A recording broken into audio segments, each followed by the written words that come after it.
And we are live. Всім привіт. Привіт всім, хто підключається на наш сьогоднішній геловінський стрім. Але говорити ми будемо не про такі вже і страшні речі, тому що сьогодні ми обговорюємо бізнес-англійську. І сьогодні я не одна, у мене сьогодні є прекрасна гостя. І для початку скажу одразу всім, що я почала цей стрім з української, але сьогодні ми будемо спілкуватись в основному англійською, хоча, якщо ви дуже попросите Каріну хоча б представитись українською, то вона, я думаю, залюбки це зробить. Тому привіт! Привіт! Привіт! Ласкаво прошу на стрім на моєму каналі. Розкажи трішки про себе. Привіт! Мені дуже все просто вау. Тут, все, бізнес та такі навушки, що там. Не знаю, що зробила вона. Це була вона, яка мені така сказала, давай зробимо бізнес-стрім. Так, мені звати Каріна, я з Болгарії, я бізнес-лейді. Як це по-українську, бізнес-лейді? А я не знаю. Давай спитаємо у наших глядачів. Бізнес-дама? Бізнес-леді. Окей, так. Бізнес-вумен. Як ви бачите, що в мене все абсолютно серйозно, я така дуже, бізнес-орієнтована. Ось це. І я зараз буду I will switch now to English because I feel more comfortable actually to talk in English. But yeah, I'm trying really hard to speak Ukrainian also. Okay, guys, so hello to everyone. I'm really happy that we have this opportunity because with Marie, we were discussing that we can talk about different topics related to business. So I'll be happy to share everything I know about startups, about corporate environment, about all of those specific terms, but also this corporate jungle, it's kind of a specific also environment where you have to survive. So that's why sometimes I dress like that so I can survive. Do you want to tell us a bit about yourself? I'm sure some of the subscribers from my channel already know something because we released a mini intro video. And perhaps one of the points there will be telling why you have these ears. Why did you decide to choose this as your image for today? Yeah, well, this is actually how I look like in usual life, and then I dress up like a normal person. Because, joke aside, I'm part of one community in Bulgaria which is called Bulgarian Elves. And we are informal community of just normal citizens from different professions, cybersecurity specialists, software engineers, investigative journalists, and together we actually help fighting propaganda in Bulgaria, in the whole region. We investigate cases of propaganda and we debunk propaganda. So this is one of the main things that we do. And we also investigate corruption cases. We try to help institutions to do their work because they're not very good at doing that. And this is the reason why I have those ears. Bulgarian Elves is like kind of a magical organization also because we are the opposition of orcs, of course, you can imagine why. And we are trying to fight with the modern instruments of technology and communication and culture. We use a lot of humor in our work so that we can show how ridiculous sometimes Russian propaganda is. And I am here in Ukraine since 2022 to help in whatever ways I can possibly help. So Bulgarian Elves is one of the projects, but also I'm mostly involved in my own business. So I have a company, a software company, and for the last maybe 10 years, I would say, I've been involved in different corporate organizations and also running my own businesses. And at some point I realized that this is my type of work that I want to do. But instead of staying in a corporation where I have limitations, I decided to start my own company. So today we're going to talk about the two different realities. So what is happening in a corporation where everyone is super serious sometimes and very taking themselves too seriously. And what is the dynamics of a startup company? What is to build something innovative? What is the cycle of an innovative company? How this whole world actually is working? And I actually maybe something interesting that we can share with the audience is that when I came here for the first time in December 2022, I had no idea what to expect. Really, I was watching the news and I had some idea what it would be. But actually when I came here for the first time, I felt really at home. And it's like this really irrational feeling that you had, you know, just you just arrive here and you feel like, aha, this is something familiar. This is something that I feel like home. And so this is how I decided to stay. And I think that's the best decision so far in my life, honestly. I mean, I'm not even over exaggerating that. So yeah, that's it pretty much. Welcome. So you mentioned that the Bulgarian Elves, this organization, focuses a lot on fighting with Russian propaganda and debunking it, but also this helps not just Bulgaria, but it helps Ukraine, right? Exactly. And I know that right now you are doing not your first one, but one of the fundraisers for Ukraine, and that's actually what we're all encouraging you guys to do, to support this fundraiser. Зараз перейду на українську, щоб максимально всі почули наш сьогоднішній меседж. Як я вже сказала, болгарські ельфи, вони багато працюють для того, щоб розбити вщент російську пропаганду, по-перше, в Болгарії, у себе на батьківщині, але, звичайно, ми з вами погодимо, що це допомагає Україні, тому що російська пропаганда, на жаль, просочується у всі дірки, в які її не просять. Ось. І окрім цього, окрім інформаційної боротьби, вони ще роблять збори для нас з вами, для наших бійців, для наших Збройних сил. І зараз у них активно триває збір на HeavyShot. Це такий дрон, який робить дуже-дуже боляче росіянам і тим, хто приходить сюди вбивати нас. І я закликаю вас долучитись до цього збору. Ви, мабуть, бачили вже, що у мене якраз був цей збір теж, але це тільки частина всього, тому що дрон коштує десь біля 20 тисяч доларів, і нам з вами залишилось дозбирати 100 тисяч гривень, ну там трішки більше, щоб допомогти болгарським ельфам закрити цей збір і разом поставити цей дрон Кракену. Я думаю, що всі чули про Кракен, тому що як співали, хто це співав? Кракен бачить, поки ти війну не бачиш, Кракен бачить. Класна пісня, не пам'ятаю, хто це. Міша, не Міша, правильно, хтось з сучасників наших. Тому долучайтесь до збору, є посилання і тут, і в описі до відео буде посилання, і можете просто взяти ось тут баночку, яку я зараз, мабуть, сюди передвину, щоб було всім зручненько.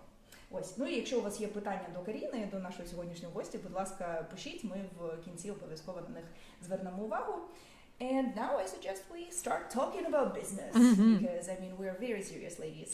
So would you like to share some presentation or start with just telling a bit? Yeah, actually when I was thinking how to prepare for this streaming and we were discussing with Marie, I thought that the best way is to use the vocabulary of the business reality so that we can explain how business people think and how they see the world, because actually language explains how we see the world, right?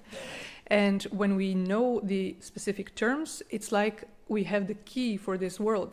Because if someone asks you, okay, what is your MRR? And you're like, what is that? Because that's a jargon, you know, it's a key, so you have to know the word, you have to know the code. So if you want to develop a business, at some point you start using all of those specific words so that you can quickly understand like what's going on with your business and to exchange faster information.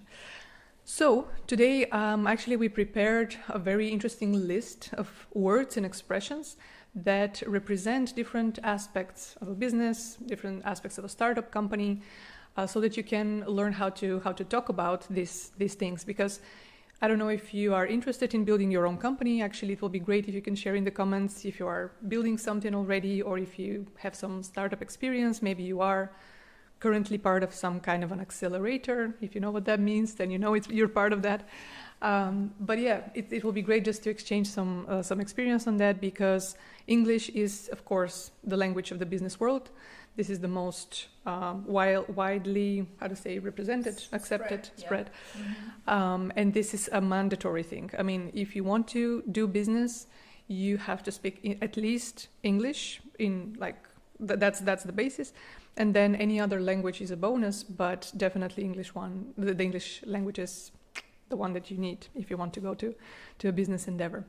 So maybe the first thing that we can focus on is finance. So business is mostly about money, although not always, but maybe we will talk about that later in the episode.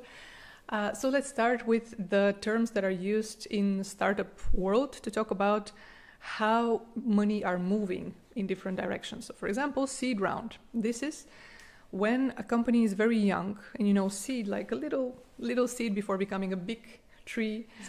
Zerniatko. Good. I'm learning actually also, yeah. Okay. This is the very first round of funding that a company can get from external investor. And this is literally when you have just an idea, you have talked with some, I don't know, customers, and you have a very, very basic understanding of the whole problem and the whole industry. So investors basically will give you money just because they believe in you as a person. You still don't have business results to prove that you are like reliable, but they trust you as a person. So this is the seed round. Initial funding just to start a company, make some tests and see what eventually can happen from there. But then also when the company grows and when you start like accomplishing certain milestones, when you hit some metrics and when you achieve basically financial results, other investors that are more mature, let's say, they can come and they can offer you to give you money based on the results that you already have. And those are the series A, B, and C rounds. So every letter represents a certain level of development of the company. So those are progressive rounds. You go from A, B, C, D, even, more. How many rounds can there be? Actually, lately I heard about G round, which is kind of also interesting, but when we talk about G rounds, we talk about billions of dollars of investment. So also the amount of money that people invest in different rounds also vary, but let's say, for example, that for the context of Ukraine, the seed round would be something around between 100 and 300,000 euro. That would be a seed round, let's say. It could be even less than that, it depends, but that's the range. Then when we talk about Series A and B, we talk about millions of dollars. So depending again on the purpose and the need of your business, but we can go up to, I don't know, hundreds of millions of dollars per investment, per one round of investment. And also we have different characters, you know, like elves and bunnies. I didn't even know. Bunny. Okay. Or I don't know, are you a cat or a bunny? I don't know, something in between. It depends. I mean, what do you want me to be? Okay, I don't know. Now when you ask me. All right. But also there are different players in this whole industry. So we have angel investors. Those are wealthy individuals that somehow are interested in your business or they know you in person and they are willing to give you money. Usually they make smaller investments, so around between 10,000 euro up to maybe 50,000, 100,000, like something like one that. Time, right? Yeah, I mean, yeah. Just one-time investors. Yeah, and actually the size of the amount of money, it's called a ticket. So they can give you a $10,000 ticket or 50,000, but it's called ticket. Well, it's so interesting how the word ticket has so many Yeah, different meanings. investment Good and ticket. bad ones. Нагадую вам, що слово ticket. Angel investors, the metaphor of angels is because they come like real angels and they support you. And they are very positive characters in the whole story. I think we should stop for just a second because we might be experiencing some technical problems. Напишіть, будь ласка, чи нас чути і видно, тому що здається, що у нас трішки проблеми зі стрімом зараз, але технічні несправності це зараз таке дуже актуальна насправді проблема, на жаль. Так, напишіть, будь ласка, чи все видно і чути, і ми будемо продовжувати. Так, чекаємо на вашу відповідь, а поки зачитаю запитання. Okay. We have a question. Q for business she elf. Question for business she elf. What is save round between rounds? And it's good or bad for company, for example, between A and B? I think that I'm not sure that save round is the right term. Maybe you mean bridge round. So when you have like the level of development of the company is not yet higher enough for the next round, but you need a little bit more money so that you can accomplish the results that you need to prove to the next investors so that you can get the next investment. So this is called the bridge round. You very often have to keep the same valuation of the company. We're going to talk about that. So how much your company costs. So you have to keep the same terms and look for more money just so that you can achieve the results that you need to show to the next investors, to the bigger ones, you know. So it's sometimes a good idea. I mean, it's of course case by case, but it's really important when we talk about external investment, for all of you that will develop your own ideas, not to count on always looking for money from someone else. Just try to build healthy businesses that are producing enough money for you, the company, to sustain. And external capital should be used only for growth, not for just, you know, paying for the whole show, let's say.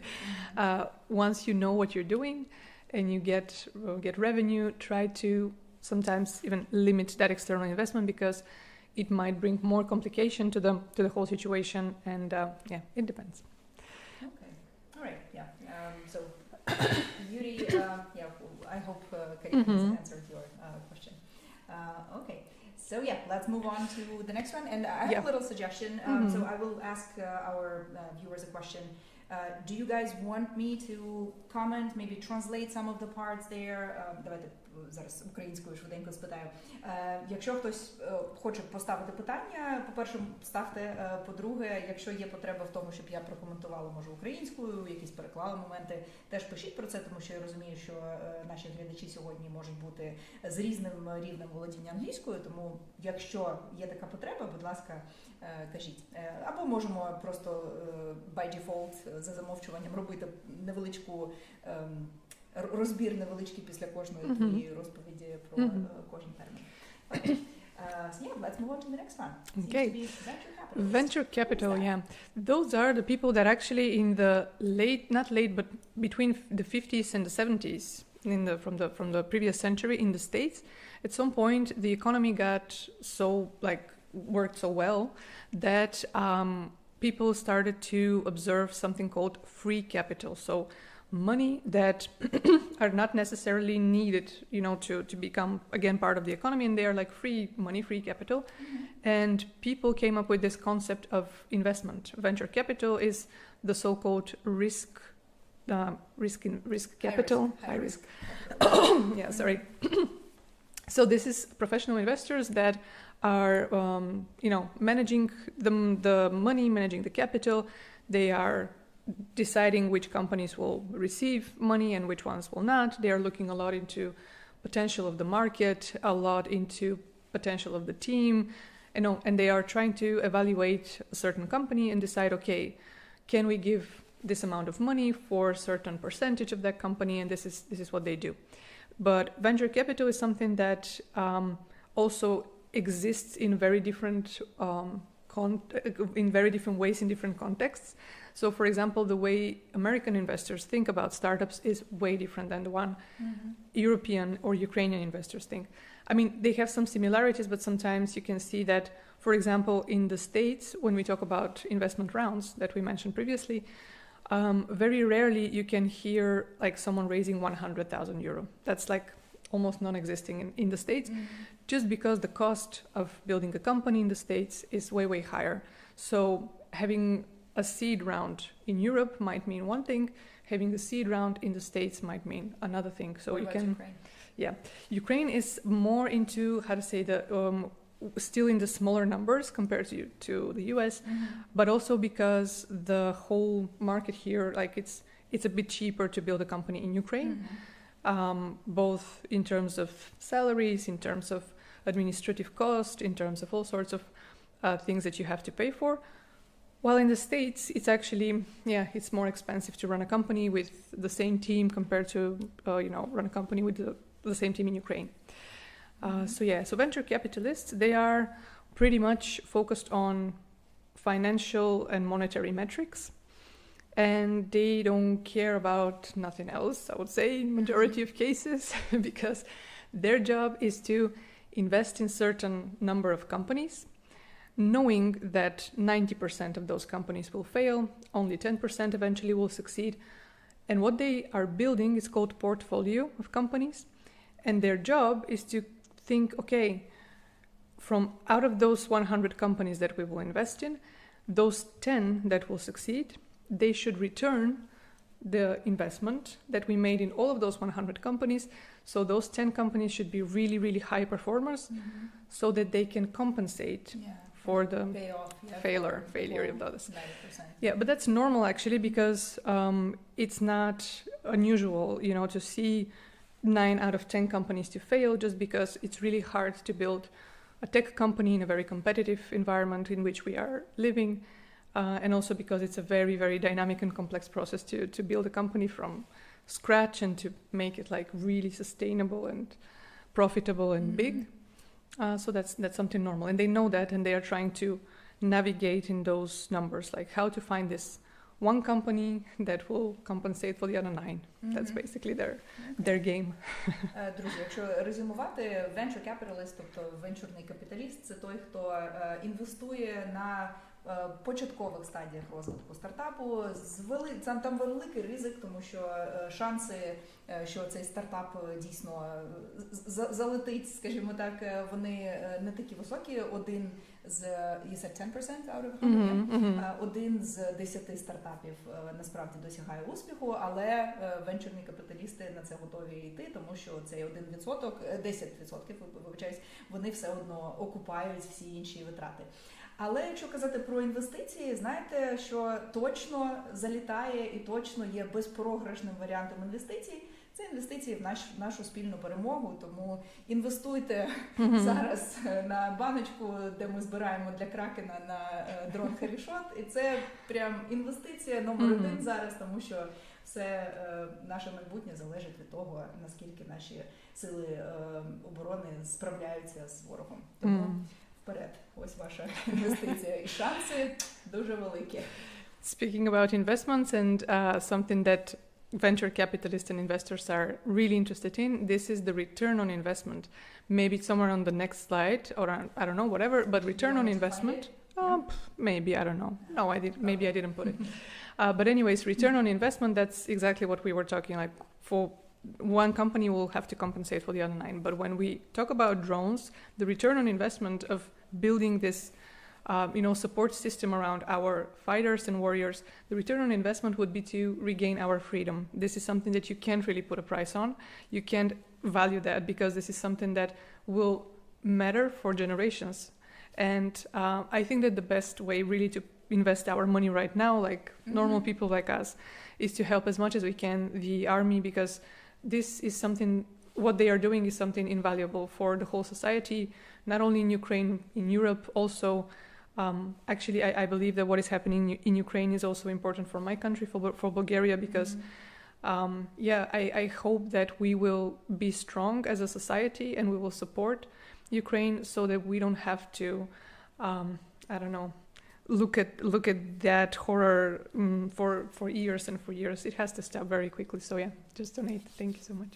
A question about return on investment. First of all, I've noticed that a lot of people think that it's return of investment, but it's not.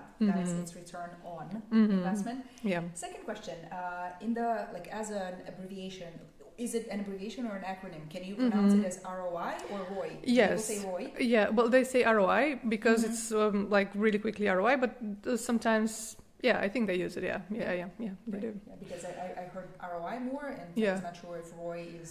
I mean, in Ukraine, people they say the definitely letters, separately. And this is why sometimes you can hear like this weird stuff like KPI or ROI, MRR. Those are just saying the letters separately. Yeah, definitely. But if you know them, you will not be caught off guard. Yeah. Okay, so what else do we have? Okay, we jump on the next slide and we have a runway. Runaway is like when you want to go. runaway bride. So runway. Okay. This is how long a startup can operate before running out of money. So when you plan how much money you want to raise, this is the term, you think about, okay, let's say that, for example, for 12 months or for 24 months, I will have this that cost and those expenses. And you have to plan for that, because when you make the budget for the company and you want to accomplish something for 12 months or for 24 months, at the end of the day, you have to know how much money you need for that. And when you do that, at some point, when you get that investment and you are preparing for the next round of investment, the next investor may come and ask you, okay, what's your runway? How much time you have, with the current amount of money that you have in the bank, with your current revenue, and with the expenses that you have, like how many months you can sustain. Why they do that? Because normally when you start talking to investors, it might take between 3 to 6 months, even sometimes up to a year before you actually get your next investment. So you have to think about your runway in a way that you don't start to raise money when you don't have money in the company. You start raising money 6 months before that, 12 months before that. So you can prepare and you can have this smooth transition from one round to another. That's right? And that's runway the whole logic. As in the runway at the airport, right? I mean, that's also a term, Maybe, yeah, I think so. Zlitna smuga, like how much you can, you know, have right? Yeah. Actually, that's probably it, yeah. Резюмуємо. Runway – це період часу, в якому для стартапів буде достатньо грошей для того, щоб функціонувати. І меседж такий, що треба шукати інвесторів і шукати фінансування до того, як цей runway час закінчився, тому що цей процес може затягнутись і треба бути впевненим, що у вас достатньо грошей для того, щоб ваш стартап тримався, стояв на ногах. Yeah. Okay. All right. What do we have next? So next we have burn rate. This is related to runway because your burn rate is how much money you spend per month so that the company can, you know, move forward and operate. And your burn rate is a combination of what do you pay, like salaries, the so-called fixed costs. So everything that you know that every month you have to pay for your accountant, for a lawyer, for I don't know, some subscriptions that you have, and sometimes also you have unexpected expenses, but like the total amount of money that you spend per month is called burn rate. And this is again a financial term used by investors to determine whether you are spending a lot of money without actually achieving something, or you operate in a very lean way. Yes, this is another word. Lean, it means that with minimum resources you achieve maximum results, and that's the best thing for investors, because once they see that you can achieve, you know, meaningful results with a little money, then they know that if they give you more money, you are capable of achieving even, you know, higher revenue or just higher results. Yeah, so don't rent a super expensive fancy office before you actually know your startup is going to succeed. Yeah, that's what makes it a lean startup. A lot of companies, actually, it's not a joke. They raise money and then they purchase. I have a story like that in my experience. So at some point, investors realized that the founders of the company, so the owners of the company, they bought some kind of an expensive yacht, and the reasoning for that, they had a very clear explanation, because they were working in an industry where they have to talk with a lot of wealthy people, so they have to look wealthy as well, and they have to, that was real situation. Not lean. And not lean, definitely not lean. And investors were not happy, of course. They actually had to close the company and, you know, take their money, some of the left, what was left basically from their investment. Did they get to keep the yacht? I don't know, to be honest. I think that maybe they sell it back so that they can get some money back. Sailed into the sunset. But yeah, those are real stories. So yeah, be careful with the burn rate, because the more you can achieve with less, the better you look for the investors, and actually you operate also more efficiently, of course. And how is it calculated? I mean, when we talk about burn rate, is it in like, because it says like the rate as in the speed, or like? No, I think the burn rate is like the amount of money. So for example, I can say my burn rate is 50,000 per month. That's how much I spend. Money per time. Yeah, money per month, yeah. Резюмуємо, що таке burn rate? Це наскільки швидко стартапи витрачають гроші, які вони отримують від інвестора. Тобто, наприклад, ті, хто там залучені в стартапі, вони кажуть, що у нас burn rate $50,000 на місяць, або це залежить, звичайно, від стартапу. І тоді інвестор знає, наскільки вони швидко витрачають гроші.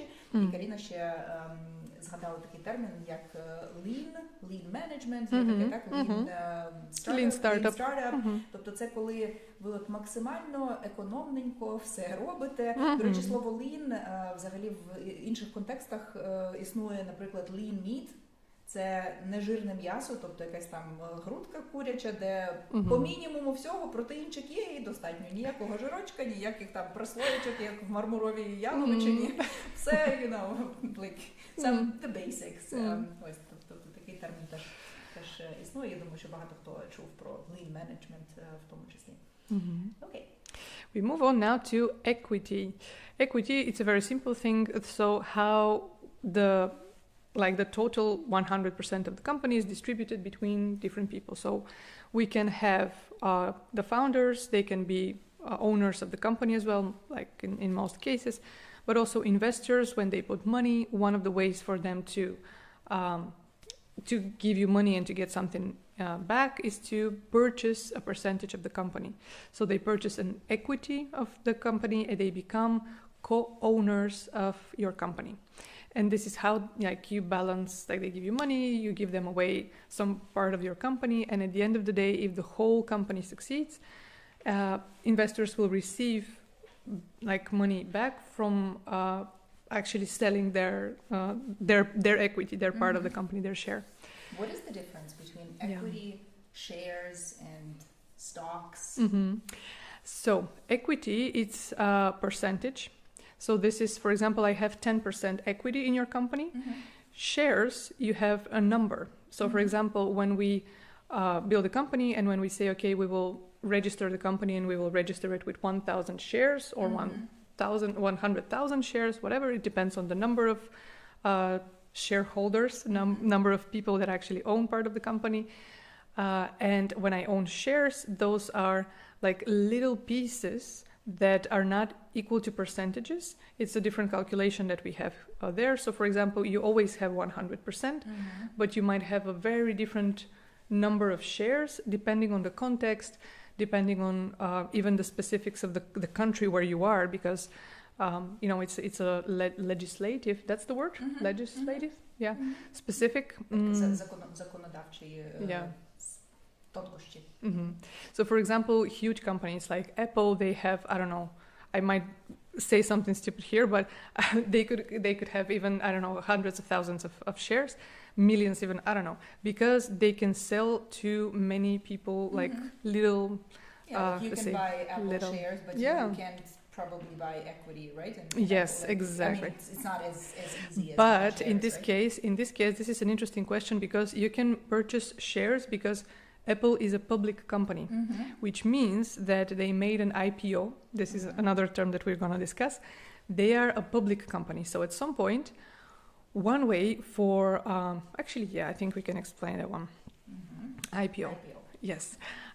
One way for investors to get back their money is to announce the company as a public company. So to say, okay, now we make this company from private company, we make it public, so anyone can purchase shares. So all the people in the world that can access the certain market on which the company is offered, they can purchase shares, and that's why this is how basically money from regular people are poured into the company, and this is how investors are like, okay, good. Now our 10% already purchased by the broad audience, and this is how they it's get returned. distributed among all the people who purchase shares. This 10% of equity is owned by multiple people worldwide. They don't have equity; they have shares. Okay. So because equity, it means that you can be part of the, signing some documents, being somehow involved. Right. When you have a public company, still, other people are taking the decisions and they manage the company and they own the company. They don't own the company, they run the company. That's a different thing. But in that case, you don't really become a shareholder, you become share owner because it's, you just purchase that. You can, for example, participate in big decisions for this company in the same way if compared to if you have some equity. So it's different. But then those publicly traded companies also are they are obliged to publish information about their finance, about all sorts of details about their work, because they are a public company and they are obliged to do that. But so this is one thing that we wanted to discuss. This is one way for investors to get their money back. Another way is to make an exit, the second term on the slide, where actually founders and investors can sell to another company, actually, or to go to public. That's also an option. But you can also sell the company. For example, in my case, I have a sports tech company. At some point, if I perform really well, if I develop the company to the stage where it's interesting for another company to purchase my company, I can, for example, sell the whole company or part of my company to Nike or to, I don't know, to another big sports brand, just because this other sports brand can see my company as a valuable asset, as something that maybe we will develop, I don't know, an interesting technology or a huge user base or an incredible product, whatever.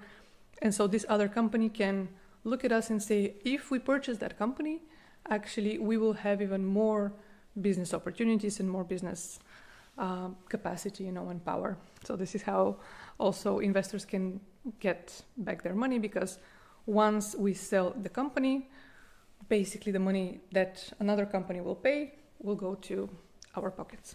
So this is how we can do it. Back to IPO, is it the same as getting listed, as they say? Is it like slang? Yeah, okay. Давайте резюмуємо, що таке IPO, Initial Public Offering. Це коли компанія виходить на біржу, правильно? Українською, так? І ще англійською є такий, це більш сленговий, мабуть, вислів, to get listed. До речі, українською кажуть, потрапити в лістинг. Коли компанія потрапила в лістинг, це означає, що вона представлена на біржі, тобто вона goes public, що означає, що вона стає публічною, якщо дослівно, тобто люди можуть придбати їх shares, тобто їх акції. Але при цьому це не означає, що ці люди приймають участь в якихось рішеннях, які там приймаються в компанії. Вони не керують при цьому компанією, тому що люди, які керують компанією, дійсно мають долю якусь, і від їх рішень щось залежить. Ця доля називається equity. Тобто shares і equity – це різні речі. Shares можете ви зайти там десь на якомусь сайті, купити акції компанії Apple, але при цьому це не означає, що ви будете голосувати в раді директорів, що робити з цією компанією завтра. А якщо у вас є equity, це вже набагато складніше, і це означає, що ви вже дійсно володієте якоюсь частиною, там 10%, 20%, 50% і так далі цієї компанії. And actually all of those details about the percentage of equity and how this whole deal will be designed or structured, if we use the right term. The term sheet, this is a document that it's not the official investment agreement, but the term sheet is, let's say we meet with an investor and we talk about what are the key aspects of the deal that we want to outline. So how do we see this partnership to work? And so the term sheet is a document that says, and that actually enlists somehow all the key important aspects of this deal. So who will own what, in what terms one investor or one founder can leave the company, in what terms everything will happen. That's why it's called term sheet. So we agree what are the rules between us. Okay, you will give me this amount of money, I will give you this percentage of my company, and then we think about different scenarios. What if another investor joins?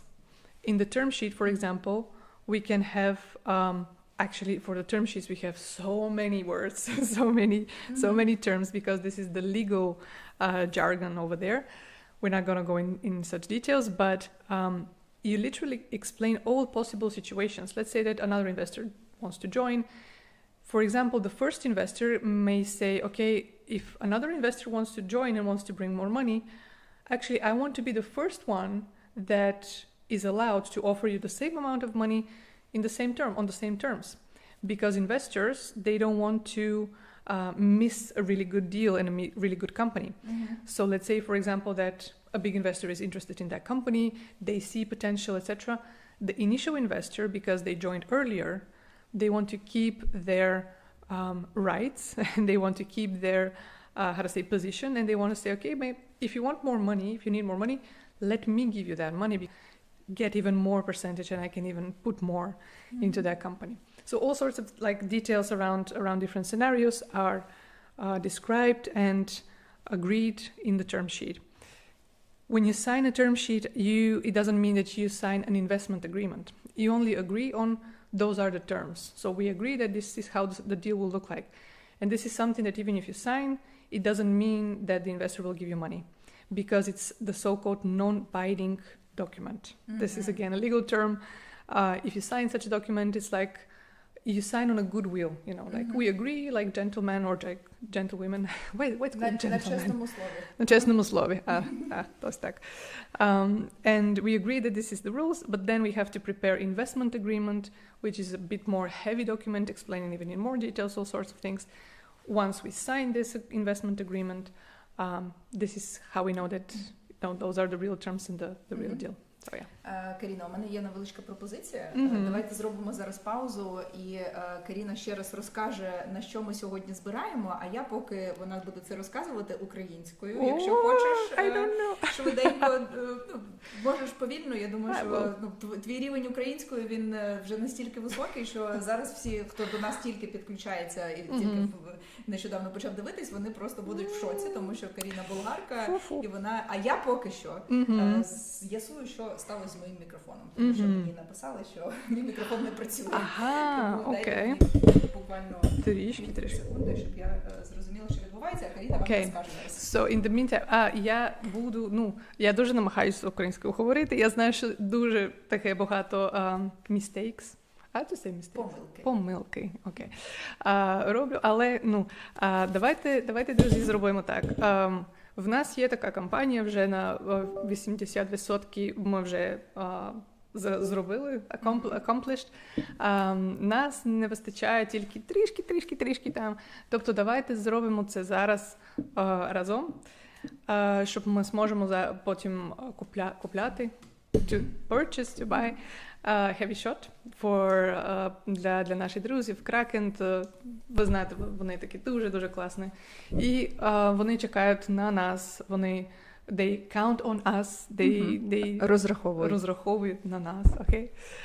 So yeah, we are the support that they need so that they can do whatever it takes to to protect this country. And I know that we have just the amount of money that we need to close this campaign is not so big if you think about it.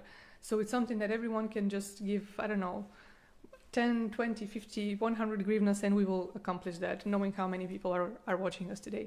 So, yeah. Так, по-перше, давайте перевіримо, чи у нас все тепер працює. Дуже сподіваюся, що так.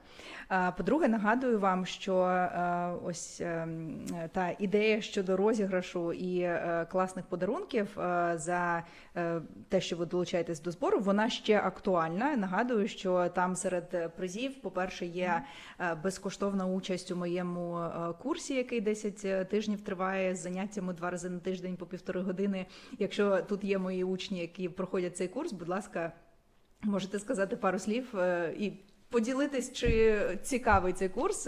Я дуже сподіваюся, і я майже впевнена, що вам подобається, тому що я бачу зворотній зв'язок. Тому, по-перше, є серед призів участь безкоштовна в цьому курсі, є серед призів за найбільший донат можливість разом зі мною зняти відео, моє регулярне, звичайне відео для Ютубу. Формат, тему, це ми вже обговоримо в індивідуальному порядку. І ще у мене з минулих розіграшів залишився приз, який нікому не дістався, тому що просто людина, яка його виграла, не вийшла на зв'язок, на жаль. Це книжка українського письменника сучасного, який зараз в лавах Збройних сил, Артема Чеха, підписана ним.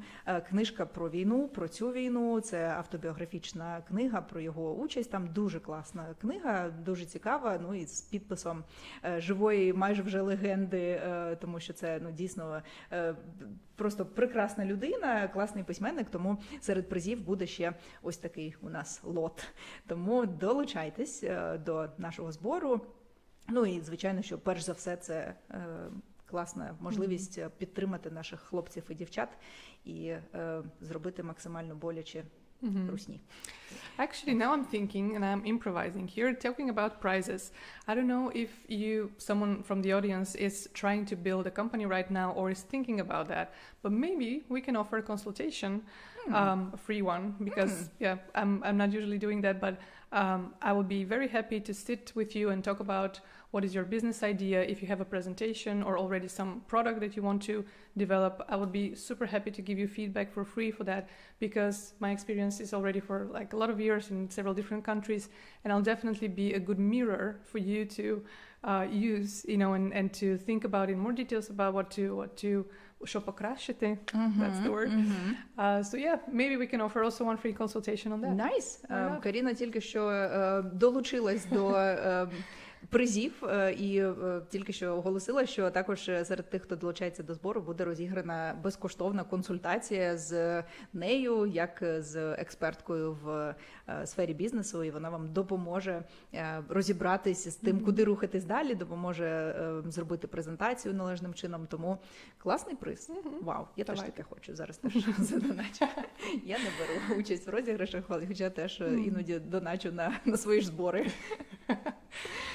No, okay. So let's continue. Yeah. Let's see what we have next. I think we are almost on the last slides, and we have also these weird words that we use sometimes to describe on the next slide how we actually name those companies that are big companies and are successful and very lucrative. Can we switch on the next Do you want slide the next somehow? one? Sure. Okay. So what we have there, we have, we still have a little bit more words about that. Okay, very quickly we'll go through these words. So MVP, minimum viable product. This is something that you do with minimum resources, again, just to test a concept. So instead of building this super complex website, mobile application with 100,000 features, you make a very simple, landing page, even with some just few little things, and you prove a concept. So you prove that, for example, cat owners want to purchase some weird Halloween costumes for their cats. You have to prove that, you have So to it actually has to work, yeah? I mean, it has to actually attract real, actual customers. Okay. But it's all fake? No, it could be real. Okay. It could be real, but you don't have to put like 100 different costumes. You can put 5 different costumes. You think about the minimum and the most simple version of the product that brings value to your customers. And you think about you develop that way of thinking so that you can have, again, possibility with minimum resources to test a concept and then to prove to an investor or to prove to your potential partners that, hey, there are some people that want to purchase these costumes. Maybe if we have 100 costumes, maybe if we have it for not only Ukraine but a couple of countries around, maybe we can build something interesting.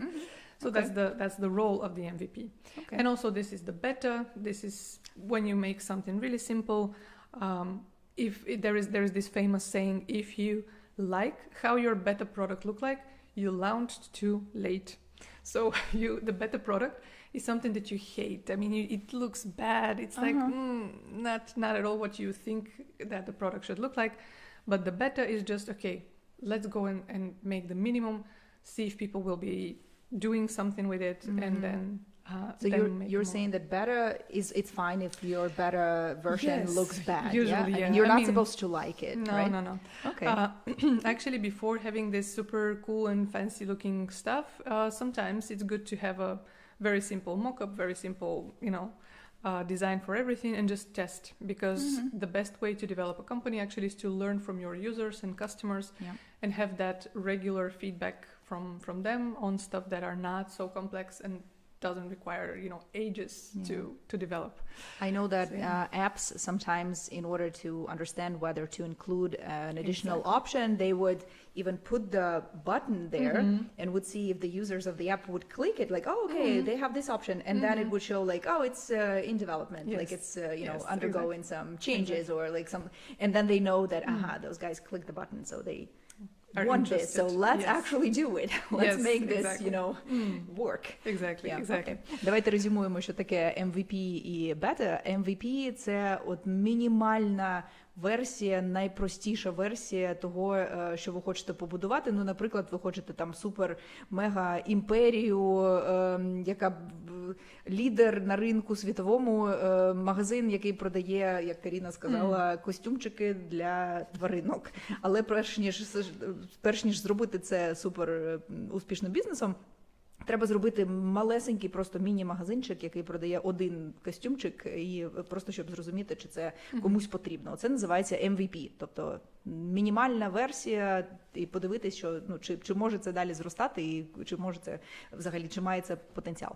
Ну і бета-версія – це теж на ранніх стадіях розвитку продукту. Як Каріна сказала, це зазвичай не дуже хороший продукт, виглядає так собі, але це нормально. Тобто, якщо бета-версія вашого чогось виглядає не так, як вам хотілося би, це нормально, просто продовжуйте працювати, і все у вас буде добре. I think it's applicable to a lot of things in life. Yeah, I mean, a lot of people expect something to be perfect from the first time, but I mean, it's all, step by step. So exactly. don't be afraid of your betas, because they will become... Absolutely. In the early stages of a company, everything is really messy. You don't really know what to do and how to do it. So it's okay. That's totally normal. Okay, we proceed with pivot. Remember that famous scene from Friends? Pivot! Of course, exactly. Pivot! So this is when a company realizes that, okay, we sit together on the table in the meeting room and we say, well, guys, maybe we have to switch completely and we have to shift the whole concept. We have to go in a totally different direction. And actually, this is how many of the big companies that we see right now, started. Some of them, for example, I think that it was Twitch that started as something like an online app for food delivery or something like that. Did they really? Yeah, it was completely different thing, and it took them like some iterations and some things to explore until they figure out that maybe they can do something else. Yeah. And we have plenty of stories where a company starts with a certain idea. At some point in the development process, the founders and the investors, they realize that there is a potential elsewhere and that the same team and the same tech company, the same software product can do something different, and they make this major pivot. They switch sometimes from one industry to another. Sometimes they completely switch their audience, their customers, and instead of selling to, to single moms in Uganda, they are shifting the whole target audience, and they start selling to another group of people. And it works. The reason for a pivot is that sometimes when the company has this internal knowledge developed already for the product or for a certain market, they can see unexpected opportunity and they can just decide, okay, we go in this direction because we see an opportunity. So this is what happens. Do you know any other examples of companies that shifted, pivoted from one? The only thing I can remember is that Lamborghini used to make tractors or something, and then pivoted into, producing sports cars. I have to think about it now, but actually I know how Instagram started, which was, again, it was the Instagram that we know it right now started as a music karaoke type of app. No way. Yeah.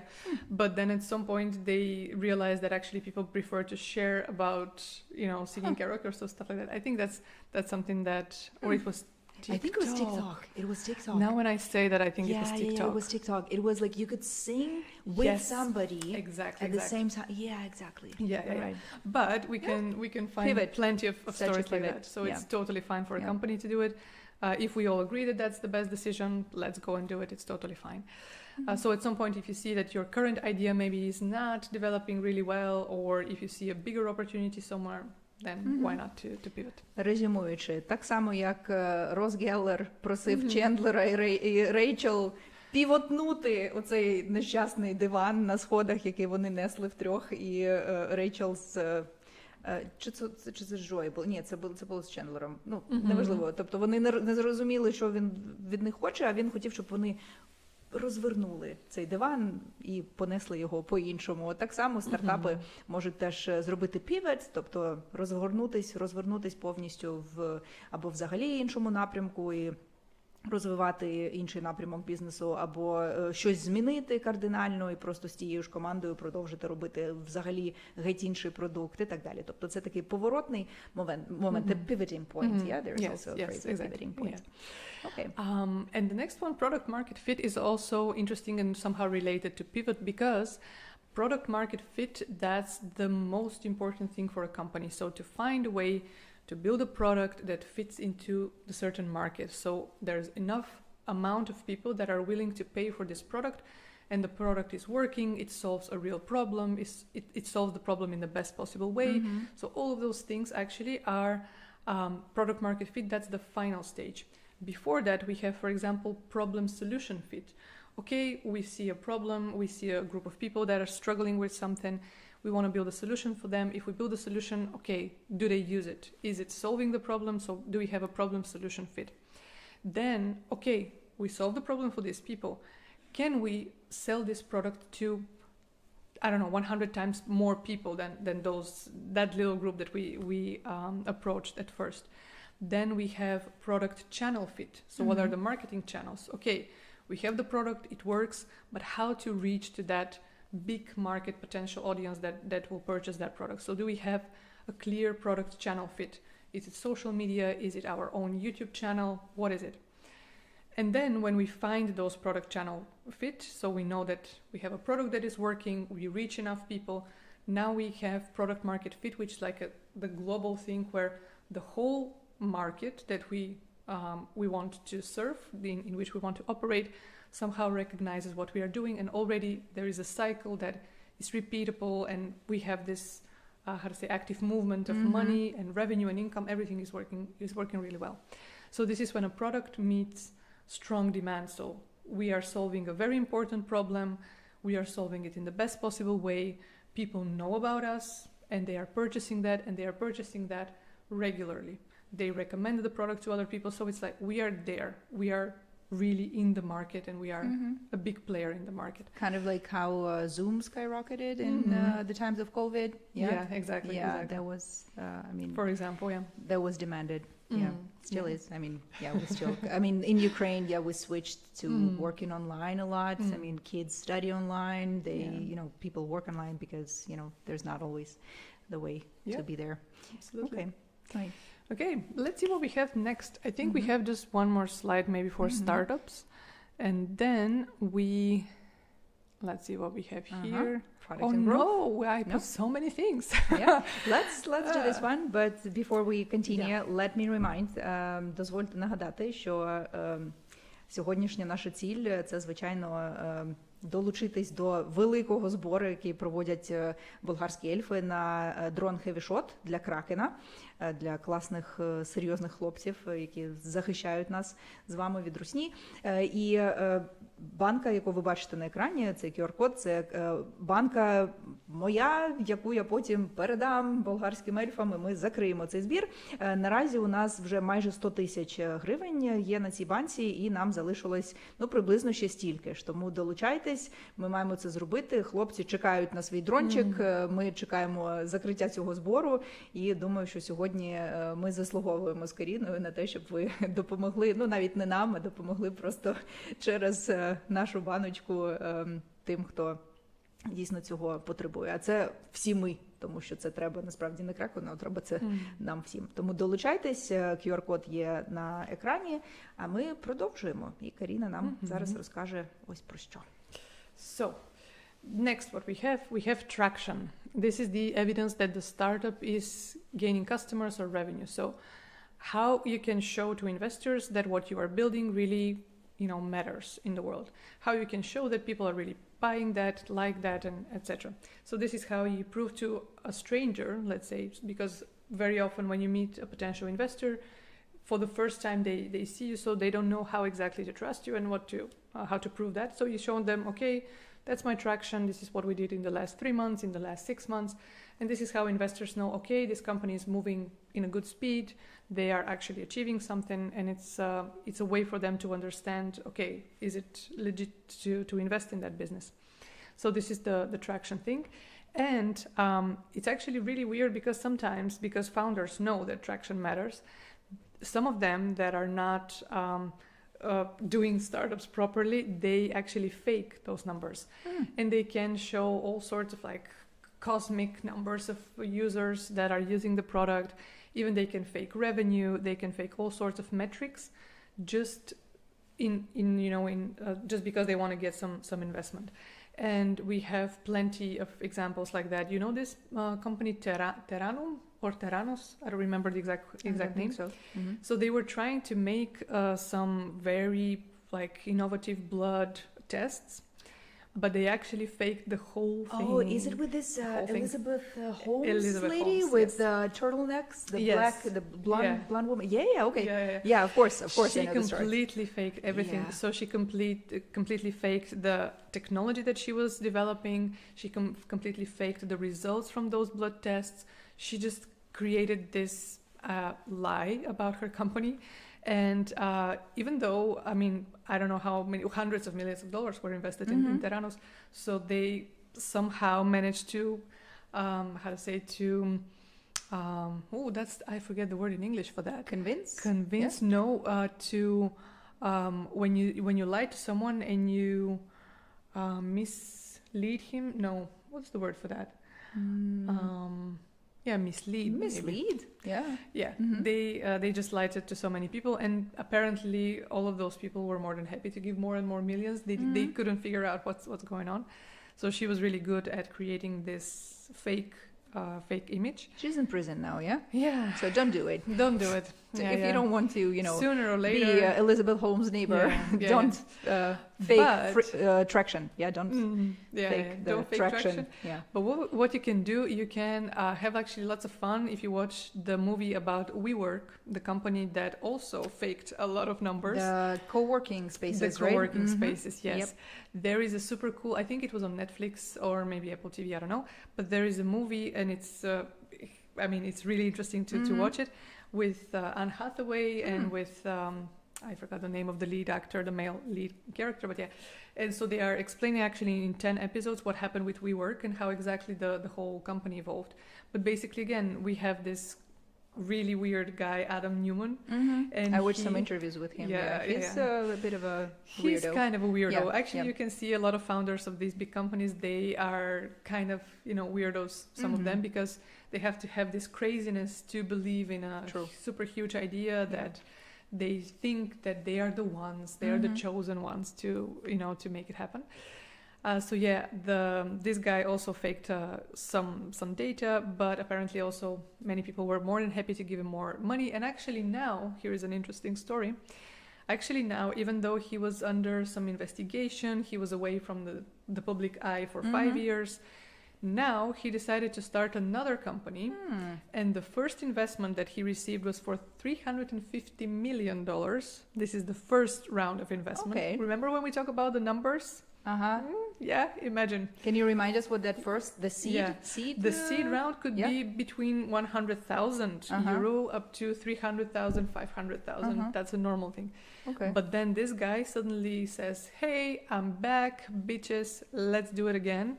And so he raises $350 million for the seed round. For the first round. Yeah, he just says, I need this amount of money. Okay. And this is actually the biggest investment round made by, it's called Andreessen Horowitz. Andreessen Horowitz is the most successful venture capital firm in the world. And they suddenly said, well, yeah, sure, let's play together. So we don't know exactly how some of these companies are achieving that, but we can assume, and probably will be right, that there is a hidden game that we, the normal regular founders coming from very humble beginnings like myself, we don't quite understand always. But even though you sometimes fake your numbers, and even though you are under investigation, at some point you can be, again, chosen by investors because they know that you're crazy enough to go and, again, sell this big vision and be that crazy founder too. Wow. Kind of reminds me of this MMM story. Do you know what this MMM is? No. It was like a Ponzi scheme, like a financial pyramid in Ukraine. And a lot of people lost money on it. And then the guy, I don't remember what happened to him. Maybe he went to prison and then he was released, or he just disappeared. I don't remember. But I mean, there was a second round. Oh. He came back with this and people were like, oh, our dude is back. Let's invest. I mean, it's not really investing, but I mean, just an example of how people can keep trusting somebody who already fucked them over once. Yeah. Exactly. Unfortunately, Резюмуємо, що таке traction, про що ми зараз говорили. Це якісь докази того, що стартап починає вже генерувати якісь прибутки і має клієнтів, покупців, ну, в залежності від того, що це таке.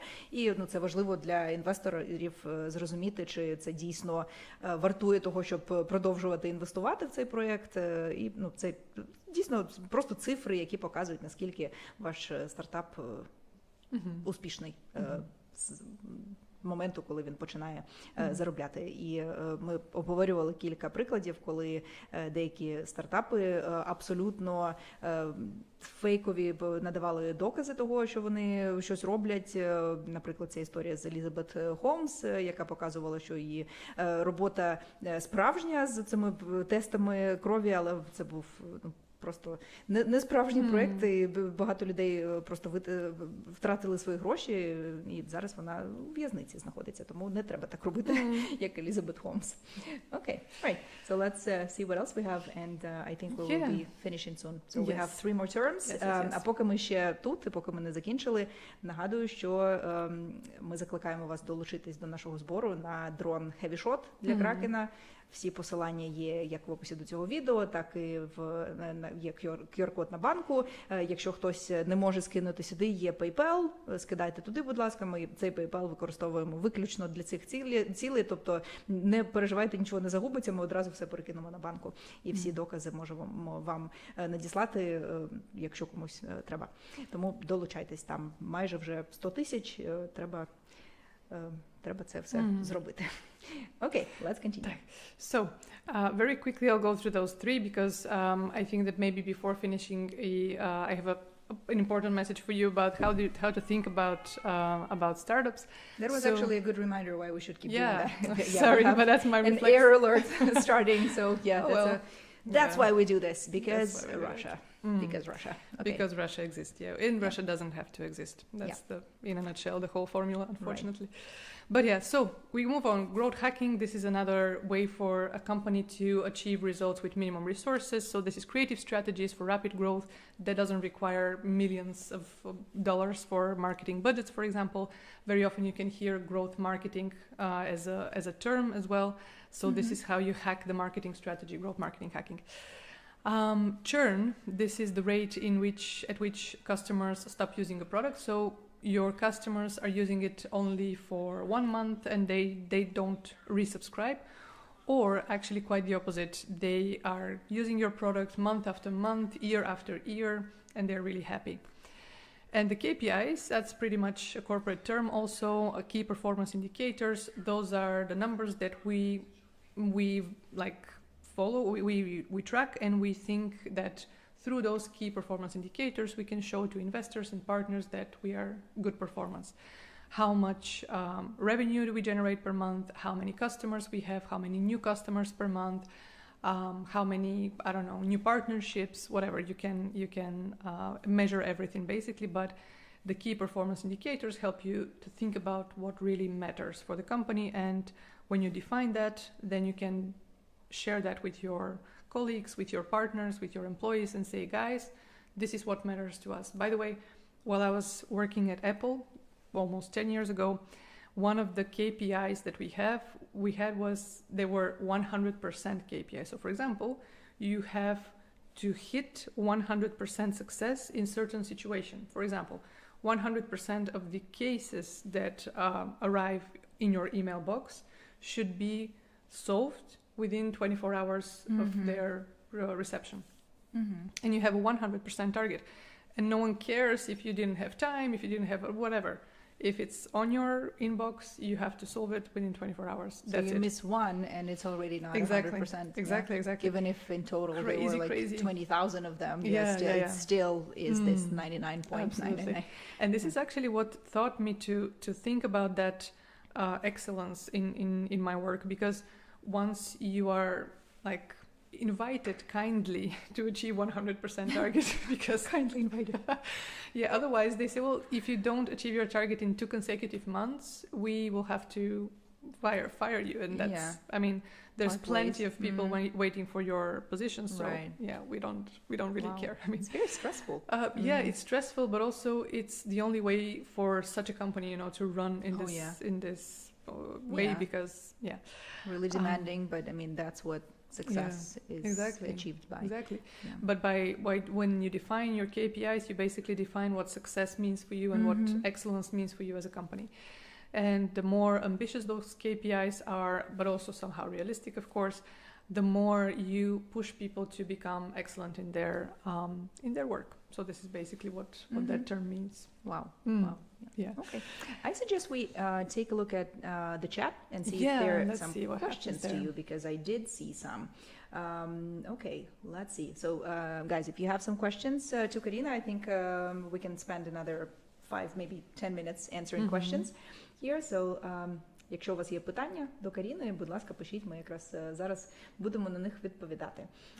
Okay, so question from Artem. Sorry for the potentially strange question at the beginning. Where would you rather invest in a successful project located in a country with a weak economy, or in a less successful project located in a country with a strong economy, like the US or Germany? Well, it depends not only on the place where the company is, but more on the potential of the market that the company wants to, address, wants to be in.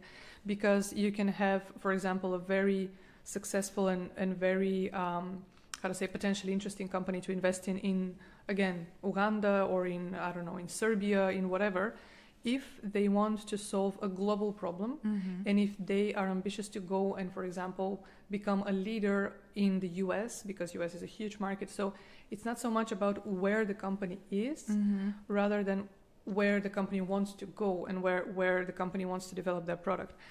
Also, sometimes it depends. I mean, investors prefer to invest in companies registered, for example, in Delaware in the US, which is a specific thing, because the terms and the legislation and the law that protects investors in the States are better than in many other countries.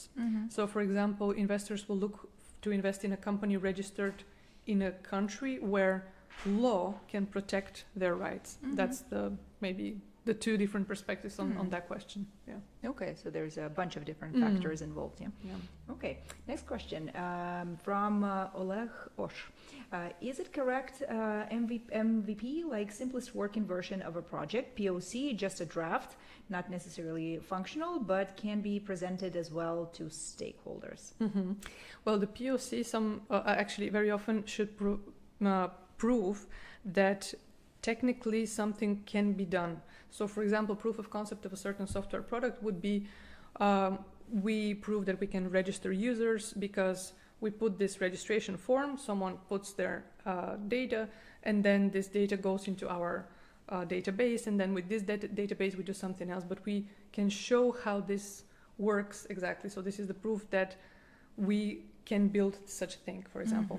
While the MVP should deliver value to the customer, even though that value is not maximum value. It's just a little thing, just a small portion of the potential value that this person can have. So it's a little bit of a different here term. One is more technical, POC. The other one is more about the product and the value in it. Okay. Next question we have from Eugene Москаленко українською. Мені дуже цікаво вас слухати.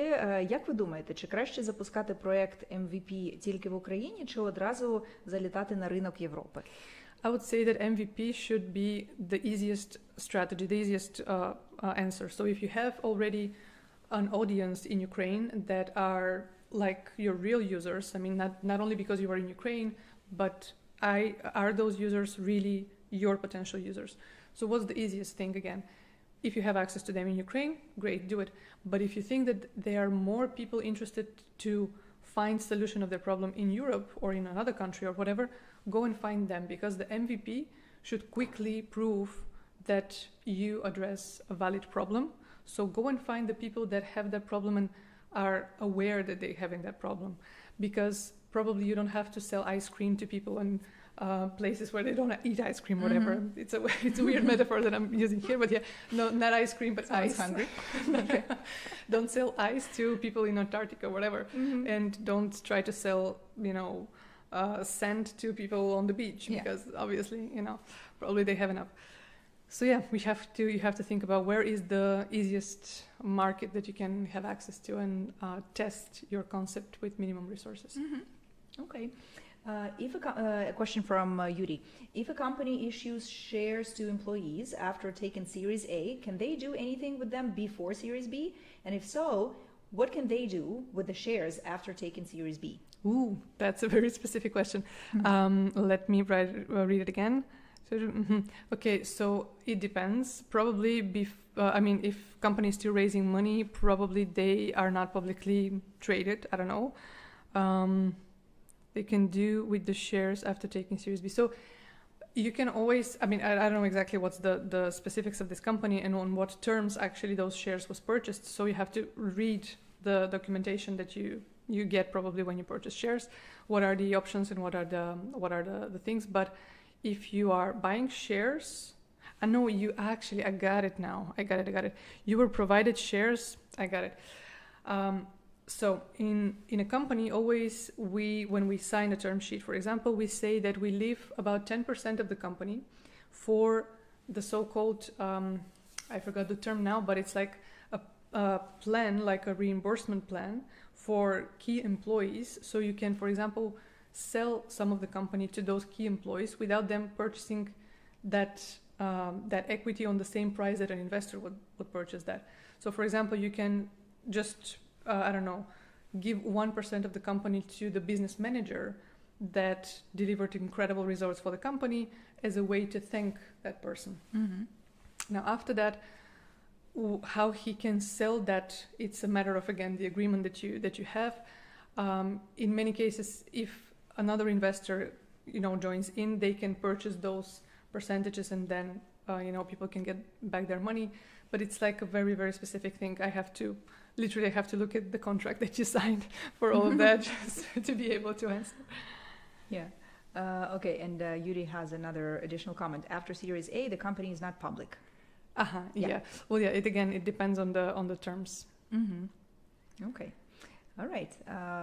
So yeah, if you guys have any other questions, please do tell. So is there anything you wanted to mention? Actually, I wanted to mention one of the last slides that we have for startups, just real quick because it's a funny one. But maybe we can switch again to the slides for the last or the very last one. I don't know where we are, but we can skip that one because I got. In this one as well. We had a lot of actually information that we put without the bootstrapping I was just asking about today. Okay. Yeah.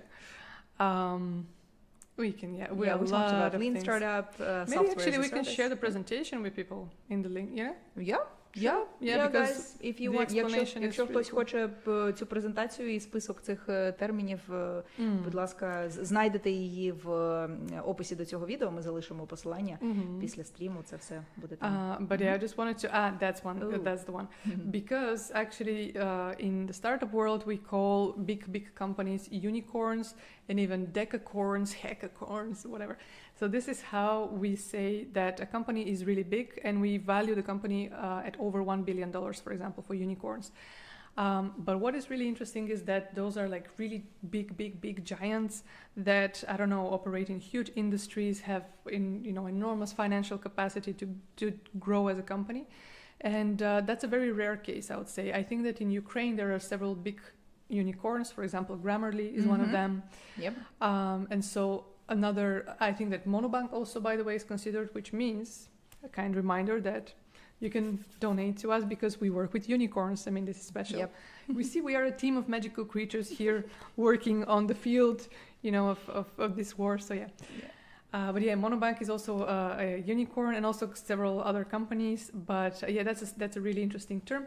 But the whole idea of unicorns is that until you reach that status, actually things look pretty differently.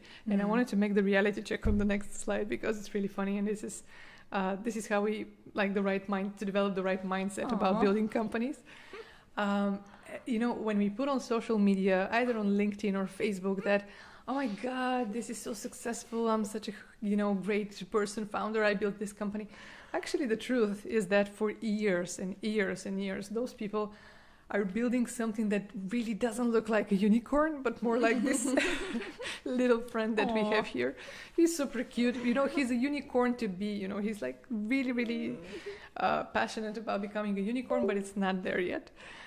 So the reality check is that to build a company is really hard, and it doesn't look like, all those cool posts on LinkedIn. It's really messy. It's somehow, I don't know, you don't know what to expect, even because you're doing something for the first time very often. And it's good to have that healthy approach to this whole startup journey, because once you adjust your expectations and you reduce also the stress that you put on yourself, that, oh my God, I'm not yet a billionaire. I did all those things, but I'm not there yet. So, yeah.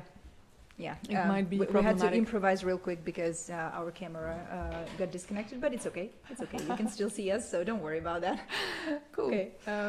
Yeah, it's interesting that I was just thinking about unicorns even before I found out that you would include this image here, because I was reading it's okay, we'll handle it. It's fine. Yeah, I was reading The Witcher for the last year, and somebody asked me what my favorite moment was in the book, and I mentioned that all the moments involving the unicorn. It's fine. It's okay. Don't worry about it. Don't worry about it. It's okay. Yeah. Those are the secret elves behind the scenes. Yeah, because I mean, it took a lot more than just the two of us to course. make this whole stream happen.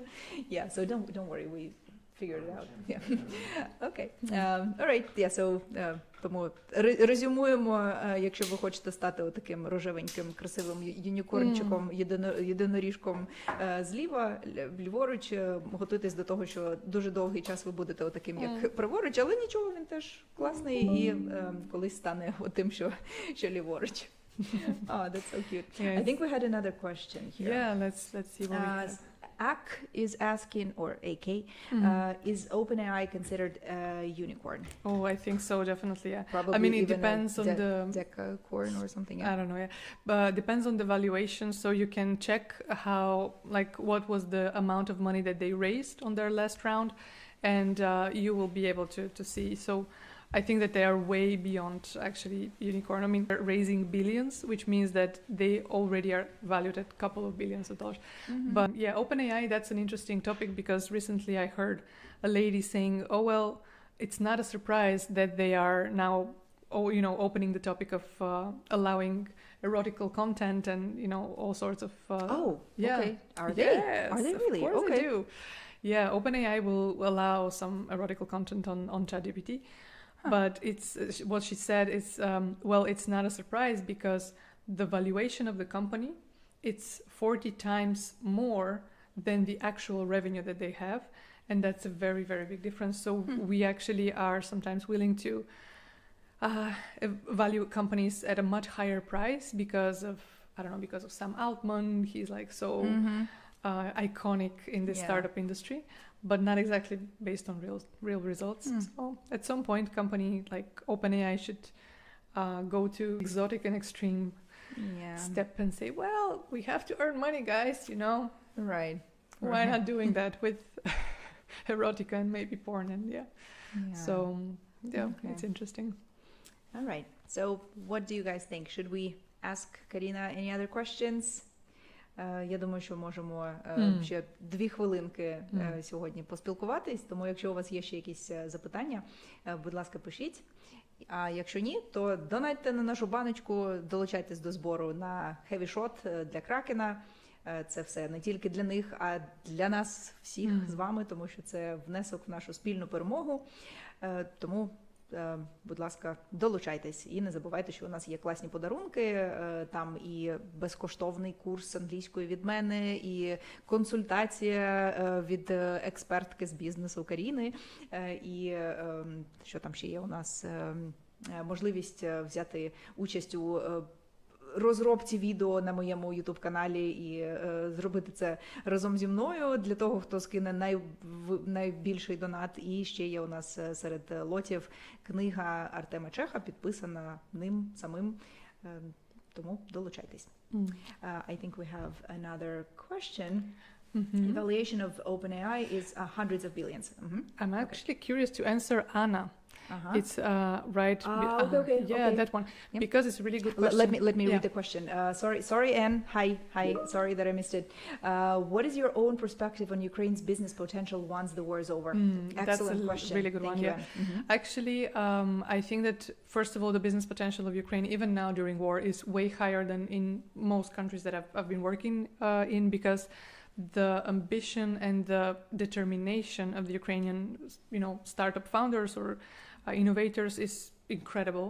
So I've been part of different startup communities. I've been part of Mission Possible. This is one startup program here in Ukraine, and I had the opportunity to talk with a lot of founders and investors and business owners.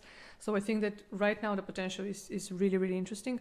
But after the war, definitely this will be the innovation center of Europe, and I'm not joking. I mean, the reason why I'm saying that is that for the last 3 years, people here developed such incredible mindset and such incredible resilience to overcome again and again challenges, barriers, developing companies without having regular electricity, like having blackouts, developing companies under the missile rockets and drones. They already have that mental toughness and that mental resilience to build a company, because this is what is required. And also definitely external capital that will be redirected to Ukraine after the war will be incredible. And I know this from people that I'm working with in America.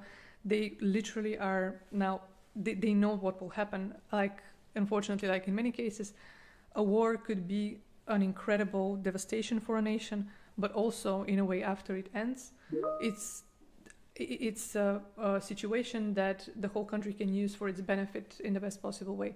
But the only way to do that is if we are here, if we survive that challenge and that horrible situation that we are in. So you can donate also to our campaign and help us to do that, because the sooner the war ends, the sooner also all of these innovators will be able to build those companies to show the world what Ukrainian spirit and what Ukrainian innovative thinking is capable of. And let's do it together faster, because we don't have time. We need to show the world what Ukraine is capable of. Yes. Yeah. Thank you. Yeah, it's really nice to hear people believe in Ukraine's future, because unfortunately a lot of people have started giving up. I know that people still continue leaving Ukraine because they were hoping that it would end soon, and it still hasn't. Yes, but the potential is really, really big. And Karina mentioned the word resilience, which means being able to stand against all the obstacles that you have and all the bad things that want to, kill you sometimes just spoil your mood or, So, okay. Ну що, будемо тоді закінчувати. Так, я бачу, що у нас проблеми якісь зі звуком, щось таке трішки було, але ми вже закінчуємо, тому давайте останнє запитання від Юрія. How would you assess the difference in the complexity of starting a business in Ukraine and in Europe?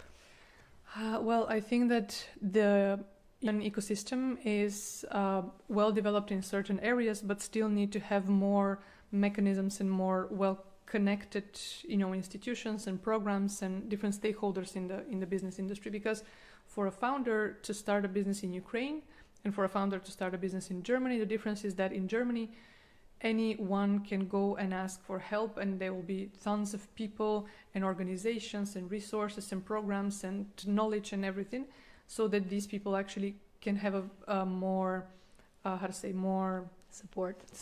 Yeah, just the start of that is easier, I think.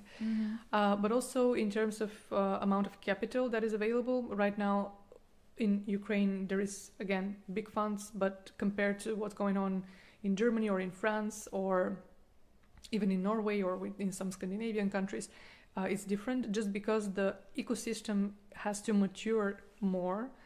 And again, this is normal because after the Soviet Union collapse, actually in Ukraine, classical capitalism and startups and innovative companies are part of this socio-political structure. The capitalism is pretty new in Ukraine, so only 30 years, and that's not enough even, for such a big country with such big potential to develop this momentum and to really, start producing a lot of innovative companies. So we just have to patiently wait for the maturity, to Ukraine to mature to that. Yeah, right. To that moment, yeah.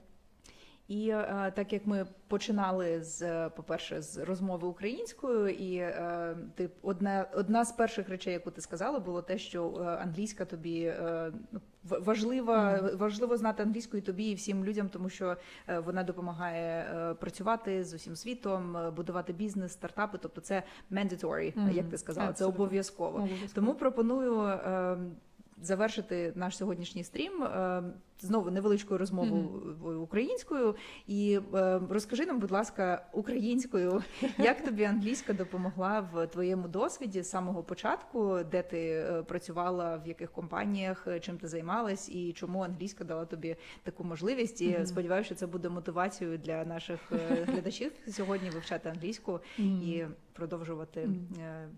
Так.